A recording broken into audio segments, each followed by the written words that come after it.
Imaginez devoir régner sur le royaume le plus puissant d'Europe, alors que votre propre corps vous trahit. Que votre esprit se paralyse à chaque décision. Que vos nuits sont des cauchemars sans fin. C'est exactement ce qui est arrivé à Louis XVI. Mais voici ce qu'on ne vous a jamais dit, ces médecins le savaient. Dès le premier jour, ils ont consigné la vérité dans des rapports secrets. Inapte à régner, ont-ils écrit. Tempérament inadapté au commandement. Constitution qui s'oppose au devoir de la royauté. Pourtant, ils l'ont couronné quand même. Pendant 19 ans, un homme diagnostiqué comme incapable a porté la couronne de France. Pendant 19 ans, ces médecins ont caché cette vérité. Et pendant 19 ans, le royaume a sombré, sous le poids d'un secret médical. Parce que ce qui a détruit Louis XVI, ce n'est pas la Révolution. C'est quelque chose de bien plus intime. De bien plus humain. Et cette histoire va bouleverser tout ce que vous croyez savoir sur la chute de la monarchie française. Avant de commencer, dites-moi en commentaire d'où vous regardez cette vidéo, France, Belgique, Suisse, Canada, ou ailleurs dans le monde. Et si vous aimez découvrir les vérités cachées de l'histoire de France, abonnez-vous maintenant, parce que chaque semaine, je vous révèle les secrets que les manuels scolaires n'osent pas raconter. Allons-y. Versailles, 10 septembre 1774. 6 heures du matin. Dans la chambre royale, les rideaux de velours pourpre sont encore tirés. L'aube commence à peine à éclairer les jardins à la française qui s'étendent à perte de vue. Mais à l'intérieur, l'atmosphère est lourde. Étouffante. Louis XVI dort encore. Il a 20 ans. Cela fait seulement 4 mois qu'il porte la couronne de France. 4 mois qu'il est devenu l'homme le plus puissant d'Europe. 4 mois qu'il règne sur 28 millions de sujets. Mais ce matin-là, quelque chose d'inhabituel se produit. Quand les valets entrent pour le réveiller selon le cérémonial immuable du lever du roi, ils trouvent quelqu'un qui les attend déjà. Un homme d'une 60aine d'années, vêtu de noir, avec une sacoche de cuir usé posée à ses pieds. Le docteur Joseph-Marie François de Lassonne. Premier médecin du roi de France. Lassonne est là depuis l'aube. Il n'a pas dormi de la nuit. Dans sa sacoche, il transporte un document que personne ne devrait jamais lire. Un rapport médical confidentiel. Destiné uniquement aux yeux du conseil privé du roi. Ce n'est pas un examen de routine. C'est une évaluation secrète. Une évaluation de la capacité du jeune monarque à régner sur la France. Et les conclusions sont dévastatrices. Louis XVI se réveille lentement. Il est massif.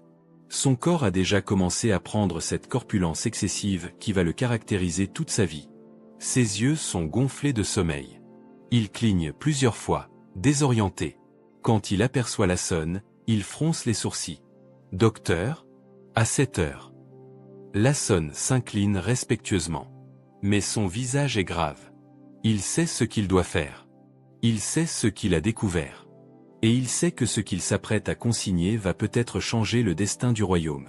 Parce que voilà la vérité que l'histoire a longtemps cachée. Les médecins de Louis XVI savaient.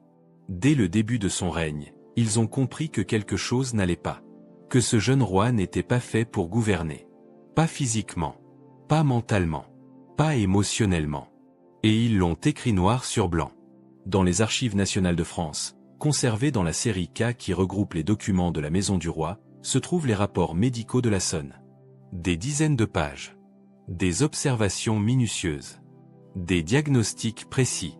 Et au milieu de tout cela, une conclusion qui fait froid dans le dos. Sa Majesté présente une constitution lymphatique excessive, une tendance mélancolique préoccupante, et une disposition corporelle qui s'oppose au devoir de la royauté. Relisez cette phrase. Une disposition corporelle qui s'oppose au devoir de la royauté. En d'autres termes, ce roi est physiquement inapte à régner. Mais ce n'est que le début. Parce que le problème de Louis XVI ne se limite pas à son corps. Il va bien au-delà. Tout le monde connaît l'histoire du phimosis royal. Cette malformation intime qui a empêché Louis XVI de consommer son mariage avec Marie-Antoinette pendant cette longue année. Une humiliation privée qui est devenue une affaire d'État. Une source de moquerie dans toute l'Europe. Mais ce que personne ne vous a jamais dit, c'est que ce problème physique n'était que la partie visible d'un tableau médical bien plus sombre. Lassonne a noté bien d'autres symptômes. Des symptômes qui touchent directement à la capacité de Louis XVI à exercer le pouvoir. Des absences fréquentes, écrit-il. Le roi se perd dans ses pensées. Au milieu d'un conseil, il décroche. Son regard devient vague. Il n'écoute plus. Il est ailleurs. Une difficulté à fixer son attention sur les affaires d'État. Quand ses ministres lui présentent des dossiers complexes, Louis XVI ne parvient pas à se concentrer. Il oublie ce qu'on vient de lui expliquer. Il demande qu'on répète. Encore et encore. Une timidité pathologique incompatible avec l'exercice du commandement. Face aux courtisans, face aux ambassadeurs, face à sa propre cour, Louis XVI bégaie. Il transpire. Il baisse les yeux. Il rougit comme un enfant pris en faute. Un roi de France qui rougit devant ses sujets. Imaginez le tableau. Et puis, il y a le pire. Le diagnostic que Lassonne cache même à Marie-Antoinette. Celui qu'il consigne dans un rapport séparé, en 1775, un an après le couronnement. Le tempérament de Sa Majesté n'est point fait pour gouverner. Son corps est celui d'un artisan, son esprit celui d'un savant solitaire, mais son âme n'est point celle d'un roi. Arrêtez-vous un instant sur ces mots. Son âme n'est point celle d'un roi. Le premier médecin de France vient de déclarer officiellement que l'âme même du roi n'est pas adaptée à sa fonction. Ce n'est pas une question de compétence. C'est une question d'essence. De nature profonde. Louis XVI est né dans le mauvais rôle. Mais alors, comment en est-on arrivé là? Comment un homme diagnostiqué comme inapte s'est-il retrouvé sur le trône de France? Pour comprendre, il faut remonter dans le temps. Il faut revenir à l'enfance de Louis-Auguste. Parce que ce garçon timide n'était pas destiné à devenir roi. 1754. Louis-Auguste a 10 ans. C'est le cadet. Le deuxième fils du dauphin Louis. Son frère aîné, Louis-Joseph Xavier, duc de Bourgogne, est brillant, charismatique, vigoureux. C'est lui qui est formé pour régner un jour. Lui qui reçoit l'éducation d'un futur roi de France. Louis-Auguste, lui, vit dans l'ombre. Il est timide. Maladroit. Il préfère ses livres à la compagnie des autres enfants. Il adore la mécanique. Il passe des heures dans les ateliers du palais à observer les artisans. Les serrures le fascinent. Les mécanismes l'apaisent.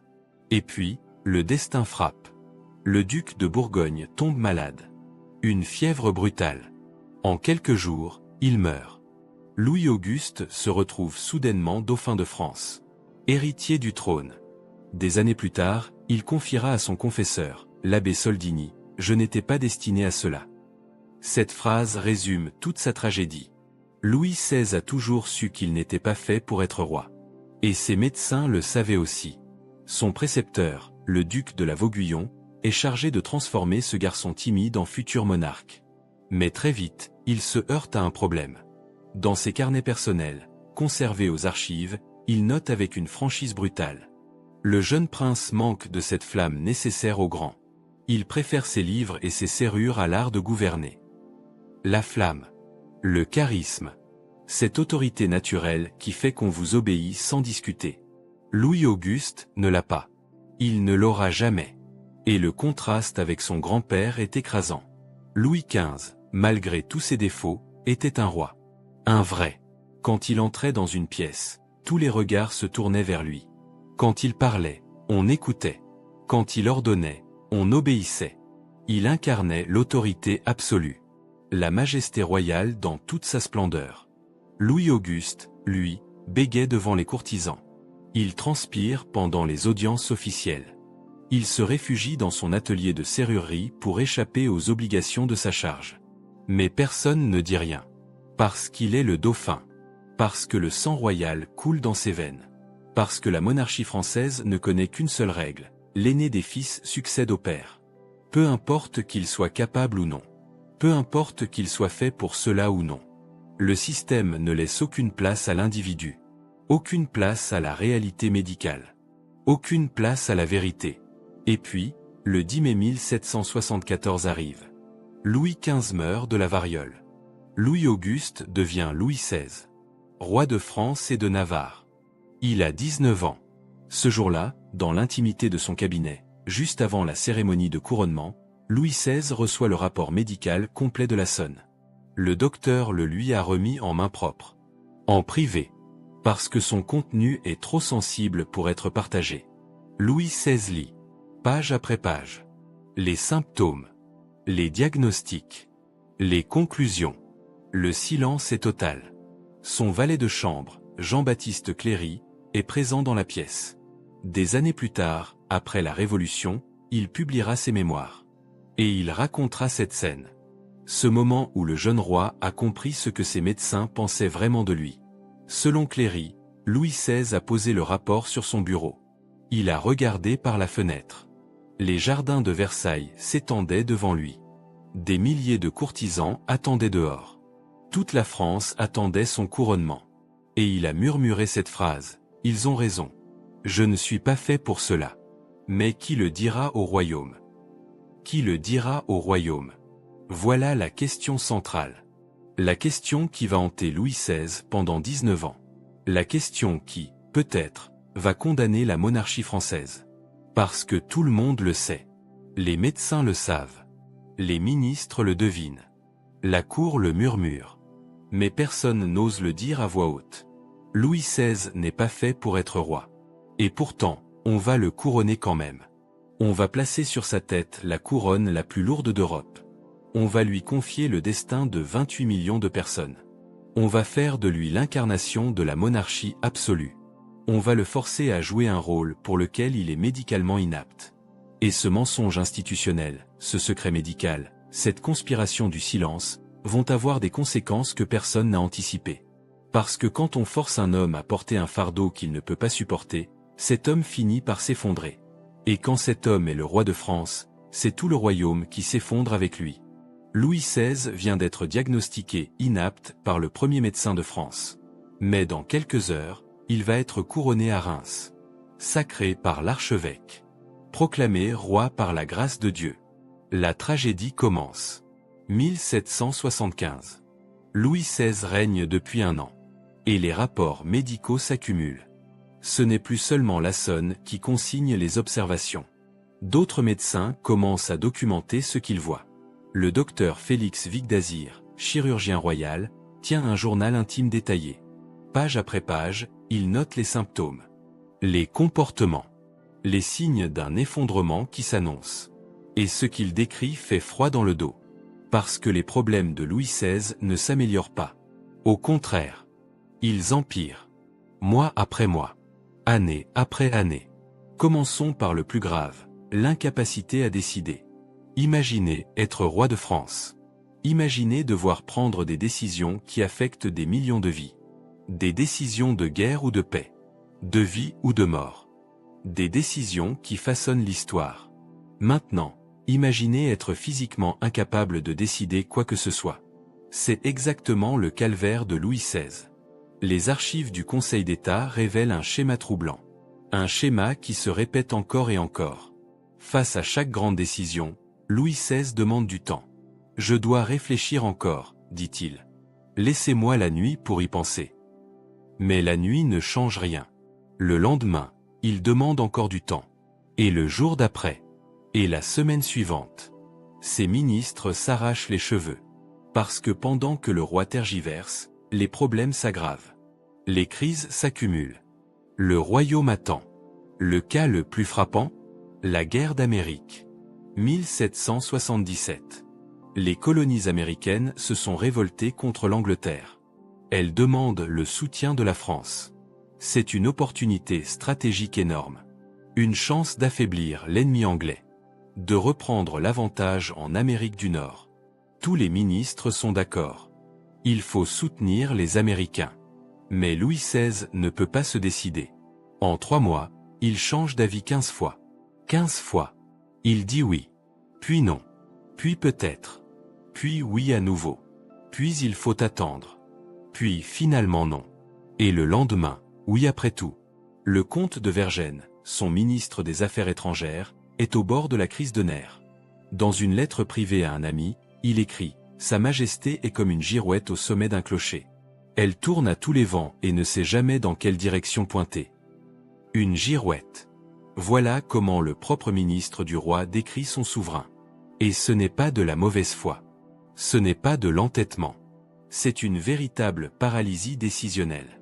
Un symptôme médical que Vicdazir identifie clairement dans son journal. Sa Majesté souffre de ce que les anciens appelaient la mélancolie aduste, une noirceur de la bile qui obscurcit le jugement et paralyse la volonté. La mélancolie aduste. Dans le langage médical du XVIIIe siècle, c'est ce qu'on appellerait aujourd'hui une dépression clinique sévère. Un trouble qui affecte directement la capacité à prendre des décisions, à agir, à fonctionner normalement. Louis XVI est cliniquement dépressif. Et personne ne peut rien y faire. Le comte de Maurepas, son principal conseiller, résume la situation avec une franchise brutale. Le roi écoute tout le monde et ne décide rien. Ou plutôt, il décide puis se rétracte, puis redécide l'inverse. C'est un tourment pour le royaume. Un tourment pour le royaume. Parce qu'un roi qui ne peut pas décider, c'est un royaume qui dérive sans direction. Mais attendez. Ça devient pire. 1779. Un conseil crucial se tient dans la Galerie des Glaces. La question du jour, faut-il augmenter les impôts pour financer la guerre d'Amérique? Tous les ministres sont présents. L'atmosphère est tendue. Louis XVI est assis au bout de la table. Il transpire abondamment. Son visage est rouge. Ses mains tremblent légèrement. Le ministre des Finances, Jacques Necker, présente son rapport. Des chiffres. Des tableaux. Des projections. Il parle depuis 10 minutes. Et soudain, Louis XVI se lève brusquement. Il titube légèrement. Il porte la main à sa poitrine. Il essaie de parler, mais les mots ne sortent pas. Il bégaie. Il suffoque. Et puis il quitte la salle. Précipitamment. Sans un mot d'explication. Les ministres se regardent, interdits. Qu'est-ce qui vient de se passer? Le docteur Lassonne est appelé en urgence. Il trouve le roi dans ses appartements privés, effondré sur un fauteuil. Louis XVI pleure. Il tremble. Il respire avec difficulté. Le diagnostic de Lassonne est sans appel. Crise nerveuse liée à l'exercice du pouvoir. Relisez cette phrase. Crise nerveuse liée à l'exercice du pouvoir. Le simple fait de gouverner déclenche chez Louis XVI des crises d'angoisse. Des attaques de panique. Le pouvoir le rend littéralement malade. Et ce n'est pas un cas isolé. Selon Vic Dazir, ces crises se répètent plusieurs fois par an. Toujours dans les mêmes circonstances. Quand le roi doit faire face à une décision importante. Quand la pression devient trop forte. Son corps dit non. Son esprit capitule. Mais les problèmes de Louis XVI ne s'arrêtent pas là. Parce qu'à côté des troubles psychologiques, il y a les problèmes physiques. Et ceux-là sont visibles. Impossible à cacher. Commençons par l'obésité. À son couronnement, Louis XVI pèse 75 kg. Ce n'est pas excessif pour un homme de sa taille. Mais au fil des années, son poids explose. 1785. Il pèse 120 kg. 45 kg en 11 ans. Une prise de poids massive. Pathologique. Lassonne note dans ses rapports, cette corpulence excessive entrave sa mobilité et sa dignité royale. Sa dignité royale. Parce qu'un roi obèse, c'est un roi qui peine à marcher. Qui s'essouffle au moindre effort. Qui transpire constamment. Qui ne peut plus incarner la majesté qu'on attend de lui. Les courtisans le remarquent. Dans leur correspondance privée, ils en parlent. Avec gêne d'abord. Puis avec moquerie. Le roi ressemble à un tonneau sur jambe, écrit la duchesse de Polignac. Un tonneau sur jambe. Voilà l'image qu'offre le souverain le plus puissant d'Europe. Et ce n'est pas tout. L'obésité entraîne d'autres problèmes. Des problèmes qui affectent directement sa capacité à gouverner. Les troubles du sommeil, par exemple. Louis XVI souffre d'apnée nocturne. Son poids comprime ses voies respiratoires. La nuit, il s'arrête de respirer. Plusieurs fois. Des dizaines de fois. Il se réveille en sursaut. Haletant. Paniqué. Résultat, il ne dort jamais vraiment. Il passe ses nuits dans un état de semi-conscience. Entre veille et sommeil. Épuisé mais incapable de trouver le repos. Et le jour, il s'endort. N'importe où. N'importe quand. Même en plein conseil. Le comte de Provence, son propre frère, raconte dans ses mémoires, « J'ai vu le roi s'endormir debout, au milieu d'une audience. Il continuait à hocher la tête poliment, mais ses yeux étaient fermés. Il ronflait doucement. » Imaginez la scène. Un ambassadeur étranger présente ses lettres de créance. Et le roi de France ronfle. Le comte de Provence ajoute avec amertume, le roi dort debout, même lorsque le royaume s'effondre. Mais attendez. Il y a encore autre chose. Un problème que Louis XVI cache par fierté. Par orgueil royal. Sa myopie sévère. Louis XVI voit très mal. Il a besoin de lunettes. Mais il refuse de les porter en public. Parce qu'un roi de France ne peut pas montrer de faiblesse. Un roi doit voir tout. Savoir tout. Contrôler tout. Alors il plisse les yeux. Il se penche en avant. Il essaie de deviner ce qu'il ne peut pas distinguer clairement. Et parfois, il se trompe. L'anecdote la plus embarrassante? Elle se produit en 1782. Une grande réception à Versailles. Des dizaines d'ambassadeurs. Des centaines de courtisans. Louis XVI se tient au centre de la salle, recevant les hommages. L'ambassadeur d'Espagne s'approche. C'est un homme petit, élégamment vêtu de noir. Il s'incline profondément. Louis XVI, qui ne le voit pas clairement à cause de sa myopie, le confond avec un domestique. Il lui tend son manteau. « Accrochez cela, s'il vous plaît. » Le silence qui suit est terrible. L'ambassadeur d'Espagne reste figé, le manteau dans les mains. Les courtisans retiennent leur souffle. Louis XVI, réalisant son erreur, devient écarlate. L'incident fait le tour de l'Europe. Le roi de France a pris l'ambassadeur d'Espagne pour un valet. Humiliation totale. Mais le pire, ce n'est pas l'obésité. Ce n'est pas les troubles du sommeil. Ce n'est pas la myopie. Le pire, c'est ce que Louis XVI écrit dans son journal intime. Oui, Louis XVI tenait un journal. Des fragments ont été découverts en 1892, cachés dans les archives de la famille royale. Et ce qu'on y lit est déchirant. Encore un jour où je n'ai su que décider. Dieu m'a-t-il placé ici pour mon châtiment? Marie pleure. Je ne peux rien pour elle. Je ne peux rien pour personne. J'aimerais en être qu'un horloger. Mais je suis ce roi que je ne serai jamais. Ce roi que je ne serai jamais. Louis XVI sait. Il a toujours su. Il n'est pas fait pour être roi. Ses médecins le lui ont dit. Son propre cœur le lui crie chaque jour. Mais il est piégé. Piégé par sa naissance. Piégé par le système. Piégé par cette couronne qu'il ne peut pas enlever. Le docteur Lassonne consigne dans ses rapports, tendance mélancolique profonde. Désespoir latent. Pensée d'abdication récurrente. Pensée d'abdication. Louis XVI pense à abandonner le trône. À fuir. À redevenir un homme normal. Mais il ne peut pas. Parce qu'un roi de France ne démissionne pas. La monarchie ne connaît qu'une seule sortie, la mort. Alors Louis XVI continue. Jour après jour. Année après année. Portant un fardeau qui le détruit lentement. Jouant un rôle pour lequel il est médicalement inapte. Et pendant ce temps, ses médecins observent. Notent. Documentent l'effondrement progressif d'un homme qui n'aurait jamais dû être roi. Mais ils ne disent rien. Pas encore. Parce qu'il y a un pacte. Un pacte de silence. Une conspiration qui va au-delà du secret médical. Et cette conspiration, nous allons la découvrir maintenant. 1786. Le château de Marly. Un endroit discret, à l'écart de Versailles. Loin des oreilles indiscrètes. Loin de la cour. Loin de tout le monde. C'est là qu'ils se réunissent. 3 hommes. 3 médecins royaux.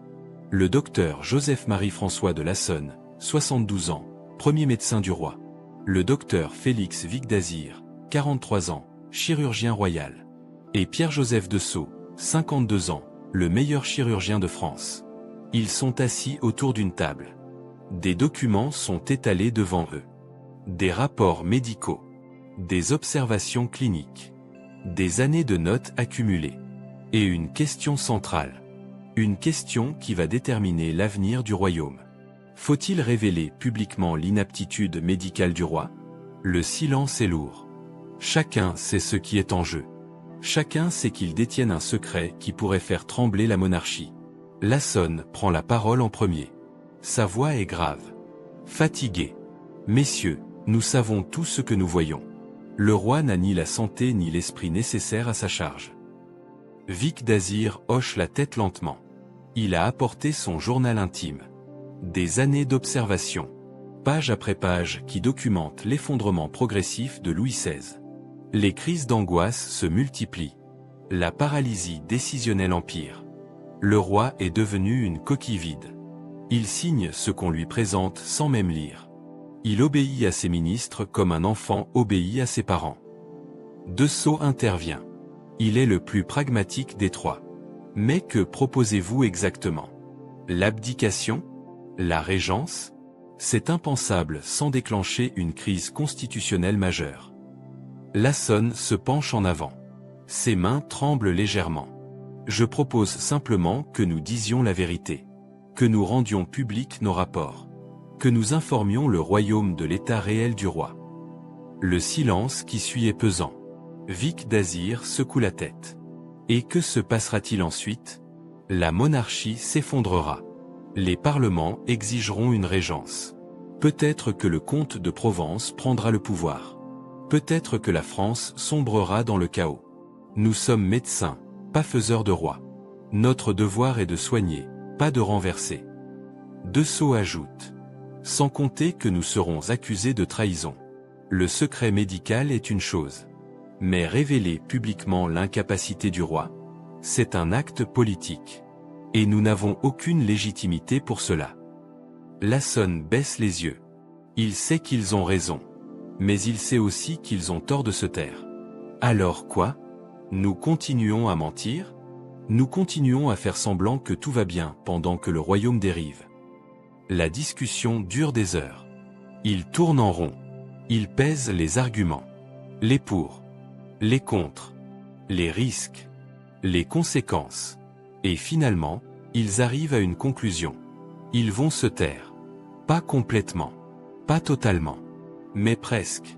Voici le pacte qu'ils concluent ce jour-là. Les rapports médicaux défavorables seront désormais codés. Euphémisés.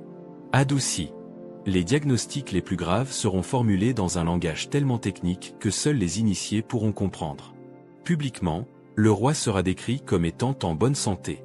Quelques indispositions passagères. Rien de grave. Rien d'inquiétant. Mais dans les rapports confidentiels destinés au conseil privé, la vérité sera préservée. Pour l'histoire. Pour que personne ne puisse dire, un jour, que les médecins ne savaient pas. C'est un compromis. Un compromis lâche. Mais c'est tout ce qu'ils peuvent faire. Vicq d'Azir résume la situation avec amertume. Nous sommes médecins du roi. Mais nous sommes aussi sujets du royaume. Et le royaume a besoin de stabilité. Même si cette stabilité repose sur un mensonge. Un mensonge. Voilà ce que devient la santé du roi. Un mensonge institutionnel. Un secret d'État. La santé du roi devient le secret le mieux gardé de France. Et pendant que ses médecins cachent la vérité, Louis XVI continue. Il signe des édits qu'il ne comprend pas. Il reçoit des ambassadeurs qu'il ne reconnaît pas. Il incarne une autorité qu'il ne possède pas. La monarchie devient une fiction médicale. Un roi fantôme sur un trône réel. Les années passent. 1786. 1787. 1788. Les crises s'accumulent. Le déficit budgétaire explose. Le peuple a faim. Les parlements se révoltent. La noblesse résiste aux réformes. Et Louis XVI? Il tergiverse. Il hésite. Il demande du temps pour réfléchir. Ses ministres changent sans cesse. Turgot, Necker, Calonne, Brienne. Chacun arrive avec des plans de réforme. Chacun se heurte à l'incapacité du roi à décider. Le royaume dérive. Sans direction. Sans gouvernail. Et puis arrive l'année fatale. 1789. Les événements vont se précipiter. La révolution va éclater. Et l'effondrement psychologique de Louis XVI va atteindre son point culminant. 5 mai 1789. Versailles. Grande salle de l'hôtel des menus plaisirs. C'est l'ouverture des États généraux. Une assemblée qui n'a pas été convoquée depuis 1614. 175 ans. Toute la France regarde. Le clergé est là. La noblesse est là. Le tiers-État est là. Des centaines de députés. Des milliers de spectateurs. Louis XVI doit ouvrir la session. Il doit prononcer un discours. Affirmer son autorité. Montrer qu'il contrôle la situation. Il monte à la tribune. Il est vêtu de pourpre et d'or. Il porte tous les symboles de la royauté. Mais quand il commence à parler, sa voix tremble. Il lit son discours. Mot à mot. Sans lever les yeux. Comme un écolier récite sa leçon. Le duc de Liancourt, présent dans la salle, écrira plus tard. Le roi paraissait absent. Il prononçait les mots mais ne semblait pas en comprendre le sens. Son regard était vide. On aurait dit une marionnette. Une marionnette. Le docteur Lassonne est là aussi. Il observe le roi depuis les gradins. Et ce qu'il voit le glace. Dans son journal ce soir-là, il note. Sa Majesté est dans un état second. Incapable de saisir la gravité du moment. Je crains que son esprit ait définitivement cédé sous le poids de la couronne. Son esprit a cédé. Les semaines suivantes confirment cette impression. 20 juin. Le tiers-État se proclame Assemblée nationale. C'est une rébellion. Une violation directe de l'autorité royale. Louis XVI est informé. Il doit réagir. Fermement. Immédiatement. Mais il ne fait rien. Absolument rien. Selon son valet, il dit simplement, eh bien, qu'il reste. Et il retourne chasser dans les bois de Versailles. Comme si de rien n'était. Comme si la monarchie ne venait pas de recevoir un coup mortel. Ses ministres sont stupéfaits. Ses courtisans sont horrifiés. Mais personne ne peut rien faire. Parce que le roi a décidé de ne pas décider. La passivité comme stratégie politique. Et puis arrive le 14 juillet. Ce matin-là, Louis XVI chasse comme d'habitude. Il ne sait pas ce qui se passe à Paris. Il ne sait pas que le peuple est en train de prendre la Bastille. Que la révolution a commencé. Ce soir-là, quand il rentre à Versailles, le duc de Liancourt vient le voir. Il est paniqué. Essoufflé. Sire. Sire. C'est une révolte. Louis XVI le regarde sans comprendre. Puis il prononce cette phrase qui est entrée dans l'histoire. Non. C'est une révolution. Beaucoup ont interprété cette phrase comme un signe de lucidité. Comme si Louis XVI avait compris l'ampleur de ce qui se passait. Mais le duc de Liancourt raconte la suite. Une suite que les livres d'histoire omettent souvent. Après avoir prononcé cette phrase, Louis XVI se retire dans ses appartements. Il s'effondre sur son lit. Et il pleure. Pendant 2 heures. Comme un enfant. Il pleure parce qu'il comprend. Il comprend que tout s'effondre. Que son règne s'effondre. Que sa vie s'effondre. Et il ne peut rien faire. Parce qu'il n'a jamais pu rien faire. Le docteur Lassonne est appelé en urgence. Il trouve le roi prostré. Inconsolable. Ce soir-là, il rédige un rapport médical qui restera secret pendant un siècle. 14 juillet 1789. Sa Majesté est désormais dans un état de prostration mentale. Elle ne gouverne plus. Elle subit. Le corps médical ne peut rien contre l'effondrement d'un esprit qui n'a jamais eu la force de régner. Elle ne gouverne plus. Elle subit. Le roi de France n'est plus qu'un spectateur de sa propre chute. Et le pire reste à venir. Octobre 1789. La situation devient intenable. Le peuple de Paris a faim. Les rumeurs circulent. On dit que la reine organise des banquets somptueux pendant que le pays meurt de faim. 5 octobre. Des milliers de femmes marchent sur Versailles. Elles veulent du pain. Elles veulent le roi. Elles veulent la famille royale à Paris. Louis XVI est dans ses appartements quand la foule arrive. Il entend les cris, les tambours, les fusils. Il ne sait pas quoi faire. Ses gardes le supplient de fuir. Sire, nous devons partir. Maintenant. Mais Louis XVI reste figé, paralysé, incapable de prendre une décision. Finalement, c'est Marie-Antoinette qui décide. Nous allons leur parler. Nous allons les calmer. Elle monte au balcon, seule, courageuse. Elle fait face à la foule hurlante. Et Louis XVI, il reste à l'intérieur. Tremblant, pleurant. Le docteur Vicq d'Azir est présent dans le palais cette nuit-là. Il a été appelé parce qu'on craint pour la sécurité du roi. Ce qu'il voit le bouleverse. Dans son journal, il écrit J'ai vu le roi. Il pleurait comme un enfant. Il répétait sans cesse, « Que veulent-ils que je fasse ?» Ce n'était plus un monarque. C'était un homme brisé. Un patient en détresse. Un être humain que la nature n'avait jamais destiné à porter une couronne. Un être humain que la nature n'avait jamais destiné à porter une couronne. Voilà la vérité. La vérité que les médecins ont cachée pendant 15 ans. La vérité qui aurait pu changer le cours de l'histoire. Louis XVI n'était pas fait pour être roi. Médicalement, psychologiquement, physiquement. Et maintenant, cette vérité éclate au grand jour. Mais il est trop tard. Le roi et sa famille sont emmenés à Paris. De force. Sous la contrainte. La monarchie vient de recevoir son coup de grâce. Et tout cela parce qu'un homme diagnostiqué inapte a été forcé de régner. 6 octobre 1789. La famille royale quitte Versailles. Pour toujours. Ils sont emmenés à Paris. Au palais des Tuileries. Officiellement, c'est pour être plus proche du peuple. En réalité, c'est une captivité déguisée. Louis XVI n'est plus vraiment roi. Il signe encore des documents. Il porte encore le titre. Mais il ne gouverne plus rien. L'Assemblée nationale a pris le pouvoir. Les décisions se prennent sans lui. Parfois contre lui. Et pendant les 3 années suivantes, quelque chose d'extraordinaire se produit. Quelque chose que personne n'avait prévu. Louis XVI va mieux. Oui. Vous avez bien entendu. L'homme qui s'effondrait sous le poids de la couronne commence à retrouver une forme de stabilité mentale. Maintenant qu'il n'a plus vraiment à régner. Le docteur Lasson, qui continue à l'examiner régulièrement, est stupéfait. Dans ses rapports, il note une amélioration progressive de l'état du roi. Les crises d'angoisse ont diminué. Le sommeil s'est amélioré. Sa Majesté semble moins accablée. Moins accablée. Parce que le fardeau du pouvoir lui a été retiré.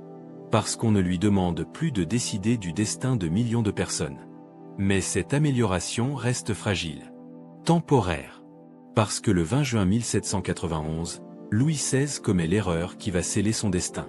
Il fuit. Ou plutôt, il essaie de fuir. L'épisode de Varennes. Cette tentative catastrophique de rejoindre la frontière. De quitter la France révolutionnaire. Ils sont arrêtés à Varennes. Ramenés à Paris. Humiliés publiquement.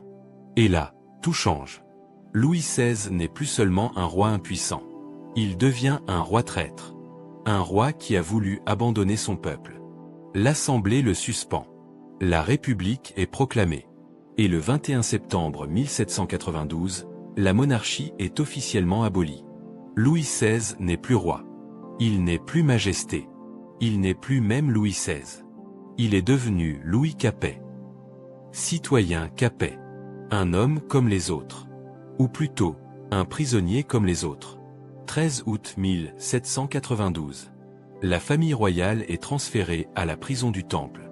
Une tour médiévale. Sombre. Humide. Froide. C'est là que Louis va passer les derniers mois de sa vie. Enfermé avec sa femme, ses enfants, et quelques fidèles serviteurs. Et c'est là, dans cette prison, que se produit le paradoxe le plus troublant de toute cette histoire. Louis retrouve la paix. Pas le bonheur. Pas la joie. Mais une forme de paix intérieure qu'il n'avait jamais connue à Versailles. Jean-Baptiste Cléry, son valet de chambre, est emprisonné avec lui. Il va tout observer. Tout noter. Et après la Révolution, il publiera ses mémoires. Un témoignage précieux. Bouleversant. Voici ce qu'il raconte. Dans cette tour, sans le poids de la royauté, le roi semblait un autre homme. Un autre homme. Plus de conseils interminables. Plus de décisions impossibles. Plus de courtisans qui attendent. Plus de ministres qui exigent. Plus de peuples qui accusent. Juste un homme. Dans une cellule. Avec sa famille. Cléry décrit la routine quotidienne. Louis se lève tôt. Il prie. Il lit. Énormément. Des livres d'histoire. De philosophie. De science. Il joue avec ses enfants. Le dauphin a 8 ans. La princesse Marie-Thérèse en a 14. Louis leur enseigne la géographie. Les mathématiques. Le latin. Il discute avec Marie-Antoinette. Longuement. Pour la première fois depuis des années, il parle vraiment. Sans protocole. Sans témoin. Le soir, il dort. Profondément. Sans les cauchemars qui le hantaient à Versailles. Cléry note avec étonnement. Il dormait enfin. Je l'entendais respirer calmement toute la nuit. Les ronflements avaient disparu. Les réveils en sursaut aussi. Les apnées du sommeil ont cessé. Parce que Louis a perdu du poids. Parce que le stress a diminué. Parce que son corps n'est plus écrasé par l'angoisse permanente. Un soir, Cléry rapporte cette confidence extraordinaire. Louis lui parle. À voix basse. Pour ne pas réveiller les enfants. Cléry, je me sens plus roi dans cette cellule que je ne l'ai jamais été à Versailles. Car ici, je n'ai plus à prétendre. Je n'ai plus à prétendre. Ces mots résument tout. Toute la tragédie de Louis XVI. Pendant 20 ans, il a dû jouer un rôle. Prétendre être ce qu'il n'était pas. Feindre la force qu'il n'avait pas. Simuler l'autorité qu'il ne possédait pas. Et maintenant, déchu, emprisonné, condamné, il peut enfin être lui-même. Un homme simple. Un père. Un mari. Un lecteur. Un prisonnier. Mais pas un roi. Parce qu'il n'a jamais été fait pour être roi. 20 décembre 1792. Quelques jours avant le procès. Un médecin de la commune vient examiner Louis. C'est une formalité. Il faut s'assurer que le prisonnier est en état d'être jugé. Ce médecin ne connaît pas Louis. Il n'a jamais lu les rapports de Lassonne ou de Vicq d'Azir. Il ne sait rien de l'historique médical du roi. Il examine Louis objectivement, cliniquement. Et son rapport, découvert dans les archives en 1923, est stupéfiant. Le citoyen Capet présente une santé étonnamment améliorée. L'anxiété chronique dont souffraient les rapports antérieurs a disparu. Il dort normalement. Sa corpulence a diminué de manière notable. Son regard est clair. Ses réponses sont cohérentes. Libéré du fardeau du trône, cet homme a retrouvé son humanité. Libéré du fardeau du trône, cet homme a retrouvé son humanité. Voilà le verdict médical final. La conclusion terrible. La monarchie était la maladie de Louis XVI. Le pouvoir le détruisait. La couronne l'étouffait. Le trône était son poison. Et maintenant qu'on lui a tout retiré, il guérit. Quel paradoxe atroce. L'homme jugé inapte à régner retrouve sa santé mentale une fois privé de couronne. Mais cette lucidité retrouvée arrive trop tard. Beaucoup trop tard. Parce que le procès commence. 11 décembre 1792. Louis comparaît devant la Convention nationale. 749 députés. Tous assis en hémicycle. Tous le regardent. Le juge. Louis est debout au centre. Seul. Sans avocat au début. Juste lui face à la Révolution. Et là, pour la première fois de sa vie, Louis XVI fait preuve d'une dignité remarquable. Il répond aux questions. Calmement. Posément. Sans bégayer. Sans trembler. Sans pleurer. Les accusations pleuvent. Trahison. Conspiration. Abus de pouvoir. Louis écoute. Et il répond. Point par point. Il nie certaines accusations. Il reconnaît certaines erreurs. Mais il ne s'effondre pas. Il ne panique pas. Les députés sont surpris. Certains s'attendaient à voir l'homme faible qu'ils avaient connu à Versailles. L'homme qui ne savait jamais décider. Mais ce n'est pas cet homme-là qui se tient devant eux. C'est un homme qui a retrouvé sa clarté mentale. Un homme libéré du rôle qui le détruisait. À un moment, Louis prononce une phrase qui va glacer l'Assemblée. On ne peut me reprocher que d'avoir mal régné. Mais peut-on condamner un homme pour n'avoir pas eu le génie que la Providence lui a refusé? Le silence est total. Peut-on condamner un homme pour n'avoir pas eu le génie que la Providence lui a refusé? Cette phrase est extraordinaire. Parce qu'elle dit tout. Louis admet qu'il a mal régné. Il ne se défend pas sur ce point. Il sait qu'il n'était pas à la hauteur. Mais peut-on le condamner pour cela? Peut-on exécuter un homme parce qu'il n'avait pas les capacités nécessaires pour un rôle qu'on lui a imposé par la naissance? La question reste en suspens. Parce que la Convention a déjà décidé. Le procès n'est qu'une formalité. Louis sera condamné. Quoi qu'il dise. Quoi qu'il fasse. 16 janvier 1793. Le verdict tombe. Coupable. À la majorité. Et la sentence? La mort. Louis est ramené au temple. Il sait qu'il va mourir. Dans quelques jours. Il le sait. Il l'accepte. Cléry le décrit durant ces dernières heures. Louis est calme. Serein même. Il lit. Il prie. Il écrit son testament. Il embrasse ses enfants une dernière fois. Il leur dit au revoir. Le dauphin pleure. Marie-Thérèse pleure. Marie-Antoinette pleure. Mais Louis, lui, reste calme. Cléry écrit. Je n'ai jamais vu le roi aussi paisible qu'en ces derniers jours. C'était comme si, en acceptant sa mort, il avait enfin trouvé la paix qu'il cherchait depuis toujours.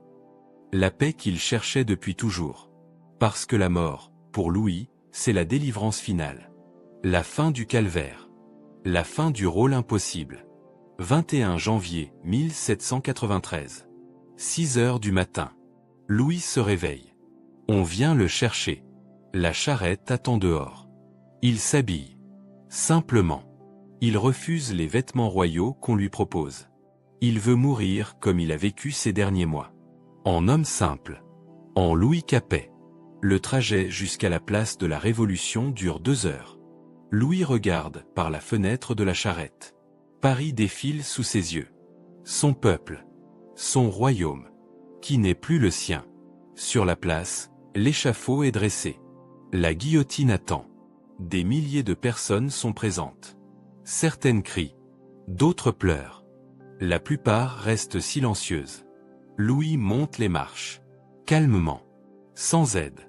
L'exécuteur veut lui lier les mains. Louis refuse d'abord. Puis il accepte. Il sait que c'est inutile de résister. Il s'avance vers le bord de l'échafaud. Il lève les yeux vers la foule. Et il prononce ces derniers mots. Français, je meurs innocent. Je pardonne à ceux qui ont voulu ma mort. Mais je demande à Dieu de pardonner à ceux qui m'ont fait roi. À ceux qui m'ont fait roi. Pas à ceux qui le tuent. À ceux qui l'ont fait roi. Parce que là est le vrai crime. Le vrai responsable de sa tragédie. On l'a fait roi alors qu'il ne devait pas l'être. On l'a forcé à porter une couronne qu'il ne pouvait pas porter. On l'a condamné à un rôle qu'il a détruit. Et maintenant, il meurt pour cela. Dans la foule, anonyme, caché sous un chapeau, se tient le docteur Vicq d'Azyr. Il a tenu à venir. Il ne sait pas vraiment pourquoi. Peut-être par devoir. Peut-être par culpabilité. Peut-être simplement pour voir la fin de cette tragédie qu'il a observée pendant tant d'années. Il voit Louis s'agenouiller. Il voit la lame tomber. Et ce soir-là, dans son journal, il écrit ces mots terribles. Aujourd'hui, on a guillotiné un roi. Mais moi, j'ai vu mourir un patient que nous n'avons jamais su guérir. Un homme que la médecine avait diagnostiqué inapte, mais que le système monarchique a forcé à régner jusqu'à ce que son corps et son esprit s'effondrent. Nous savions. Nous avons toujours su. Et nous n'avons rien dit. Que Dieu nous pardonne. Que Dieu nous pardonne. 21 janvier 1793. Louis XVI est mort. Mais son histoire ne s'arrête pas là. Parce que les secrets qu'on a cachés pendant sa vie vont refaire surface après sa mort. Les années passent. La terreur. Le Directoire. L'Empire. Napoléon règne sur la France. Puis il tombe à son tour. Et en 1815, la monarchie revient. La Restauration. Louis XVIII, le frère de Louis XVI, monte sur le trône. C'est lui qui va ordonner l'ouverture des archives royales. Il veut comprendre. Il veut savoir ce qui s'est vraiment passé. Comment son frère a pu perdre le trône. Comment la monarchie la plus puissante d'Europe a pu s'effondrer. Et c'est là qu'on découvre la vérité. Les rapports médicaux de la Sonne. Le journal de Vicq d'Azyr. Les correspondances secrètes entre les médecins. Les notes de Cléry. Tout remonte à la surface. En 1816, une partie de ces documents est rendue publique. Pas tout. Certains rapports restent trop sensibles. Trop dangereux pour la nouvelle monarchie. Mais assez pour choquer le pays. L'historien François Guizot, qui aura accès à ces archives, écrit un essai retentissant. Il le publie en 1820. Le titre, La tragédie médicale de Louis XVI. Et ce qu'il révèle va bouleverser la vision de l'histoire. Guizot écrit.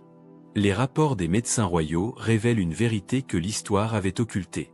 Louis XVI n'était pas un mauvais roi par faiblesse morale, mais un homme rendu roi malgré son inaptitude médicalement établie.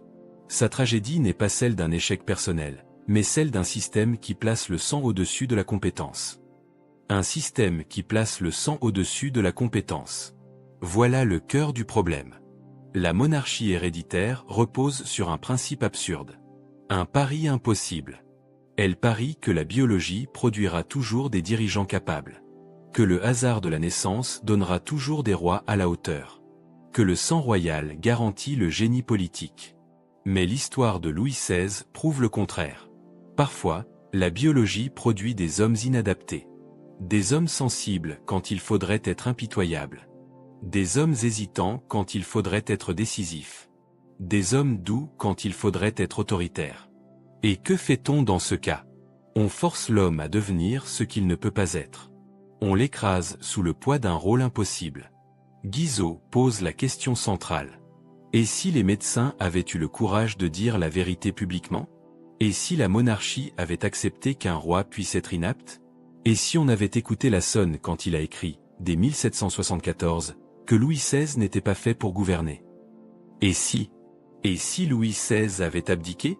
Et si son frère, le comte de Provence, avait pris le pouvoir? Un homme plus décisif, plus autoritaire, plus adapté au rôle. La révolution aurait-elle été évitée? Impossible à savoir. Mais peut-être que oui. Peut-être que les crises auraient été gérées différemment. Peut-être que les réformes auraient été menées avec plus de fermeté. Ou peut-être pas. Peut-être que la révolution était inévitable. Que les problèmes de la France dépassaient largement la personnalité du roi. Mais une chose est certaine, Louis XVI aurait été épargné. Il aurait vécu. Il aurait peut-être été heureux. Libéré du fardeau qui le détruisait. Et des milliers de personnes qui sont mortes pendant la Révolution auraient peut-être survécu. Mais cela ne s'est pas passé ainsi. Parce que les médecins ont choisi le silence. Et c'est là que l'histoire devient encore plus troublante. Parce que ce silence n'était pas innocent. Ce n'était pas un simple secret médical. C'était un choix politique. Les lettres retrouvées dans les archives révèlent toute l'étendue de la conspiration. En 1786, après la réunion secrète à Marly, Lassonne écrit à Vicq d'Azyr. Nous avons décidé de protéger le royaume plutôt que de servir la vérité. Mais je crains que cette décision nous condamne tous. Car un jour, quand tout s'effondrera, on nous demandera pourquoi nous n'avons rien dit. Un jour, on nous demandera pourquoi nous n'avons rien dit. Ce jour est arrivé. Après la publication de Guizot, la polémique éclate. Des médecins, des historiens, des philosophes, tous débattent de la responsabilité des médecins royaux. Certains les défendent. Ils ont fait leur devoir. Ils ont protégé la stabilité du royaume. D'autres les accusent. Ils ont trahi leur serment médical. Ils ont mis la politique avant la vérité scientifique. Le débat dure des décennies. Il dure encore aujourd'hui. Parce que cette histoire pose une question universelle. Une question qui dépasse Louis XVI. Qui dépasse la monarchie française. Que fait-on quand la vérité médicale entre en conflit avec la raison d'État? Que fait-on quand on sait qu'un dirigeant est inapte, mais que révéler cette vérité pourrait déstabiliser tout un pays? C'est le dilemme éternel du médecin face au pouvoir. Et Lassonne, Vicq d'Azyr et de Sceaux ont choisi le silence. Ils ont choisi la stabilité. Ils ont choisi le mensonge. Mais ce mensonge a eu un prix. Un prix terrible. Louis XVI a régné pendant 19 ans alors qu'il était médicalement inapte. 19 ans de souffrance personnelle. 19 ans d'erreurs politiques. 19 ans d'occasions manquées. Et finalement, la guillotine. En 1832, à l'âge de 88 ans, Vicq d'Azyr publie ses mémoires complètes. Il est vieux. Malade. Il sait qu'il va bientôt mourir. Et il veut confesser. Dans un chapitre entier consacré à Louis XVI, il écrit « J'ai passé ma vie à regretter notre silence. Nous pensions protéger la France. Mais nous avons condamné un homme innocent à porter un fardeau qui le détruisait. Nous avons vu sa santé mentale se dégrader année après année. Nous avons documenté son effondrement. Et nous n'avons rien fait. Je mourrai avec cette culpabilité. Et j'espère que l'histoire nous jugera avec sévérité. Car nous le méritons. Nous le méritons. Ces mots sont terribles. Parce qu'ils viennent d'un homme qui a consacré sa vie à soigner. Un homme brillant. Respecté. Honorable. Mais qui a choisi le silence au moment crucial. Et ce silence a contribué à la tragédie. Aujourd'hui, quand on regarde cette histoire avec le recul, on voit 3 tragédies entrelacées. La tragédie de Louis XVI. Un homme sensible, intelligent, mais inadapté à un rôle qu'on lui a imposé. Un homme qui a souffert pendant 20 ans. Qui a été humilié. Détruit. Et finalement exécuté. La tragédie des médecins. Des hommes qui savaient la vérité mais qui ont choisi de la cacher. Qui ont vécu avec cette culpabilité. Qui sont morts en se demandant s'ils avaient fait le bon choix. Et la tragédie du système. Un système monarchique qui ne laissait aucune place à la réalité humaine. Qui refusait d'admettre qu'un roi puisse être inapte. Qui préférait le mensonge à la vérité. 3 tragédies. Une seule histoire. Mais au-delà de la tragédie, il y a une leçon. Une leçon qui reste d'actualité. La leçon que les systèmes de pouvoir doivent s'adapter à la réalité humaine. Pas l'inverse. On ne peut pas forcer un être humain à devenir ce qu'il n'est pas. On ne peut pas ignorer la médecine au nom de la politique. On ne peut pas sacrifier un individu pour préserver un système. Louis XVI aurait dû pouvoir dire non. Non, je ne suis pas fait pour cela. Non, je ne veux pas être roi. Non, donnez cette couronne à quelqu'un d'autre. Mais le système ne le permettait pas. La monarchie héréditaire ne laissait aucune échappatoire. Aucune porte de sortie. Et c'est cette rigidité qui a causé la catastrophe. Guizot termine son essai par ces mots. Louis XVI n'a pas détruit la monarchie. C'est la monarchie qui a détruit Louis XVI. En refusant d'accepter qu'un homme puisse être inapte, le système monarchique s'est condamné lui-même. Car tôt ou tard, la réalité rattrape toujours le mensonge. Et quand elle le fait, c'est avec une violence proportionnelle au temps qu'on a passé à la nier. La réalité rattrape toujours le mensonge. Et quand la réalité a rattrapé la monarchie française, ce fut avec la violence de la Révolution. Des têtes qui tombent. Un royaume qui s'effondre. Un monde qui change à jamais. Tout cela parce qu'on a refusé d'écouter les médecins qui disaient la vérité. Tout cela parce qu'on a forcé un homme inapte à être roi. Aujourd'hui, les rapports médicaux de Louis XVI sont conservés aux archives nationales. Dans des boîtes soigneusement étiquetées. Protégés. Classés secrets d'État pendant plus d'1 siècle. Maintenant, ils sont accessibles aux chercheurs. Aux historiens.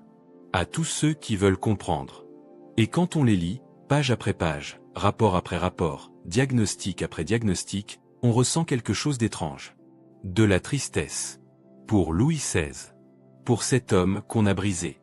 De la colère. Contre le système qui l'a broyé. Mais aussi de l'empathie. Parce qu'au fond, l'histoire de Louis XVI n'est pas si loin de nous. Combien de fois force-t-on des gens à jouer des rôles pour lesquels ils ne sont pas faits? Combien de fois ignore-t-on les signaux d'alarme au nom de la continuité? Combien de fois sacrifie-t-on l'individu pour préserver le système? L'histoire de Louis XVI est universelle. Intemporelle. C'est l'histoire de la dignité humaine face aux exigences impossibles du pouvoir. C'est l'histoire de la vérité médicale face aux mensonges politiques. C'est l'histoire d'un homme qui voulait juste être lui-même. Mais qu'on a forcé à être un roi. Et qui en est mort. Revenons au début. À cette chambre de Versailles.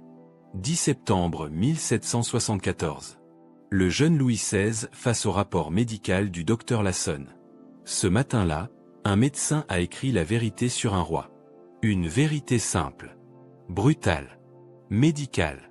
Sa Majesté n'est pas faite pour gouverner. Mais cette vérité a été enterrée. Cachée. Oubliée. Et pendant 19 ans, un homme diagnostiqué inapte a régné sur le plus puissant royaume d'Europe. Non pas parce qu'il le voulait. Mais parce qu'on le lui avait ordonné. Cette histoire aurait pu être différente. Si les médecins avaient parlé. Si la cour avait écouté. Si le système avait accepté qu'un roi puisse dire non.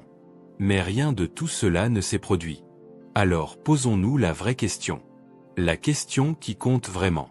Qui est responsable de la tragédie de Louis XVI? Est-ce Louis lui-même? Non. Il n'a rien demandé. Il est né dans une famille. À une époque. Dans un système qui ne lui a laissé aucun choix. Est-ce ses médecins? En partie. Ils savaient. Ils ont documenté. Mais ils ont choisi le silence institutionnel plutôt que la vérité médicale. Est-ce la cour? Certainement. Les ministres voyaient. Les courtisans murmuraient. Mais personne n'a osé dire à voix haute, arrêtons cette mascarade. Est-ce Marie-Antoinette? Non plus. Elle était aussi prisonnière du système. Une jeune femme autrichienne mariée à un homme qui ne pouvait pas être ce qu'on attendait de lui. Est-ce le peuple? Pas vraiment. Le peuple ne savait pas. On lui cachait tout. Comment aurait-il pu savoir que son roi était médicalement inapte? Alors qui? Le système lui-même. La monarchie héréditaire. Cette idée folle qu'un homme devient roi simplement parce qu'il est né au bon endroit, au bon moment, dans la bonne famille. Sans égard pour ses capacités. Sans considération pour sa santé mentale. Sans respect pour sa dignité humaine. Le sang avant le talent. La naissance avant la compétence. Le hasard biologique avant la réalité médicale. C'est ce système qui a détruit Louis XVI. C'est ce système qui a condamné la France à 19 ans de dérive. C'est ce système qui a préparé le terrain de la Révolution. Et voici ce qui rend cette histoire encore plus troublante. Tout le monde savait. Pas officiellement. Pas publiquement. Mais dans les couloirs de Versailles, dans les salons parisiens, dans les chancelleries européennes, on savait que Louis XVI n'était pas à la hauteur. On le voyait hésiter, bégayer, s'effondrer. On le voyait pleurer quand il fallait commander, se cacher quand il fallait affronter. Et personne n'a rien fait. Parce que dire la vérité aurait signifié remettre en question tout le système. Toute la légitimité de la monarchie. Toute la structure du pouvoir. Alors on a préféré le mensonge. Le mensonge confortable. Le mensonge institutionnel. Et ce mensonge a coûté des milliers de vies. La vie de Louis XVI, bien sûr. Guillotiné à 38 ans. Mais aussi la vie de Marie-Antoinette. Guillotiné 9 mois plus tard. Et la vie de dizaines de milliers de Français qui sont morts pendant la Révolution et la Terreur. Tout cela parce qu'on a refusé d'admettre une vérité médicale simple. Louis XVI n'était pas fait pour être roi. Mais au-delà de la responsabilité collective, il y a quelque chose de plus profond. Quelque chose de plus humain. Louis XVI mérite notre empathie. Pas notre pitié. Pas notre condescendance. Notre empathie. Parce que cet homme a souffert. Vraiment souffert. Pendant 20 ans. Imaginez vivre chaque jour en sachant que vous n'êtes pas à la hauteur. Que vous décevez tout le monde. Que vous détruisez ce qu'on vous a confié. Imaginez vous réveiller chaque matin avec l'angoisse de devoir prendre des décisions qui dépassent vos capacités. Imaginez pleurer en secret parce que vous savez que vous êtes en train d'échouer. Mais que vous ne pouvez pas abandonner. Parce que le système ne vous le permet pas. C'est ce qu'a vécu Louis XVI. Tous les jours.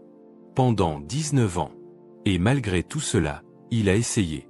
Il a vraiment essayé. Il a travaillé avec acharnement.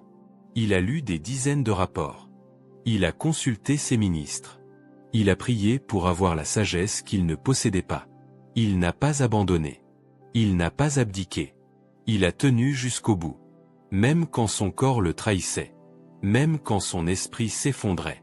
Même quand tout lui criait d'arrêter. Il y a quelque chose de profondément noble dans cette obstination. Dans ce refus de fuir malgré la souffrance. Louis XVI n'était peut-être pas un grand roi. Mais c'était un homme de devoir. Un homme qui a porté son fardeau jusqu'à la mort. Et pour cela, il mérite notre respect. Aujourd'hui, quand on visite les archives nationales à Paris, on peut demander à consulter les rapports médicaux de Louis XVI. Ils sont là. Dans des boîtes grises. Pages jaunies par le temps. Encre pâlie mais encore lisible. Et au milieu de tous ces documents, il y a cette phrase. Cette phrase terrible du docteur Lassonne. Le tempérament de Sa Majesté n'est point fait pour gouverner. Chaque fois qu'un chercheur lit cette phrase, il ressent la même chose. Le poids de l'histoire. Le poids de la tragédie. Le poids d'une vérité qui aurait dû être dite mais qui est restée cachée trop longtemps. Et on se demande, et si Lassonne avait eu le courage de rendre public ce rapport? Et si la monarchie avait accepté qu'un roi puisse être inapte? Et si Louis XVI avait pu dire « Je ne peux pas, je ne veux pas, donner cette couronne à quelqu'un d'autre », l'histoire aurait-elle été différente? Impossible à savoir. L'histoire ne se refait pas. Les « et si » ne mènent nulle part. Mais cette histoire nous enseigne quelque chose d'essentiel. Quelque chose qui reste vrai aujourd'hui. On ne peut pas ignorer la réalité humaine au nom des systèmes politiques. On ne peut pas forcer les gens à être ce qu'ils ne sont pas.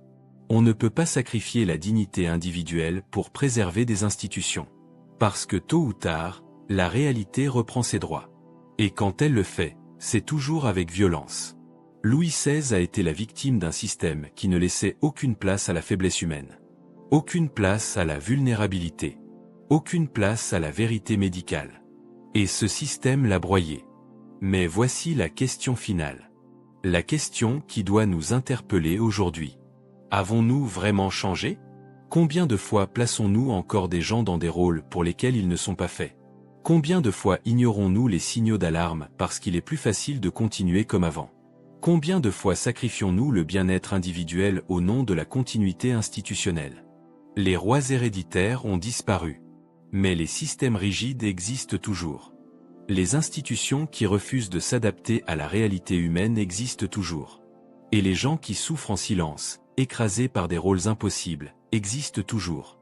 L'histoire de Louis XVI n'est pas qu'une histoire du passé. C'est un miroir tendu à notre présent. Un miroir qui nous demande, respectons-nous vraiment la dignité humaine? Ou sacrifions-nous encore des individus au nom de systèmes qui ne veulent pas changer? La réponse est à chacun de nous de la trouver. Mais en attendant, souvenons-nous de Louis XVI. Non pas comme le roi faible qui a perdu la France, mais comme l'homme qui a été forcé de porter une couronne trop lourde, qui a souffert en silence, qui a essayé malgré tout, et qui est mort en demandant pardon à ceux qui l'avaient fait roi. Souvenons-nous de lui avec empathie, avec compassion, avec humanité, parce qu'au fond, son histoire est la nôtre. L'histoire universelle d'un être humain piégé dans un rôle qu'il ne pouvait pas jouer, mais qu'on l'a forcé à tenir jusqu'au bout. Jusqu'à la guillotine. Versailles, 10 septembre 1774. Dans la chambre royale, le jeune Louis XVI tient dans ses mains le rapport médical de la Sonne. Il le lit. Il comprend. Il sait. Et il murmure, « Ils ont raison. Je ne suis pas fait pour cela. » Mais il pose le rapport. Il enfile les vêtements royaux. Il sort de sa chambre. Et il va être couronné. Parce que le système l'exige. Parce que le sang l'impose. Parce qu'il n'a pas le choix. La tragédie commence. Elle ne s'arrêtera que 19 ans plus tard. Sur la place de la Révolution. Sous la lame de la guillotine. Ce jour-là, le 21 janvier 1793, ce n'est pas seulement un roi qui tombe. C'est un être humain qui est enfin libéré d'un rôle qu'il n'aurait jamais dû porter. Et peut-être, dans ces derniers instants, Louis XVI a-t-il enfin trouvé la paix. La paix qu'on lui avait refusée pendant toute sa vie.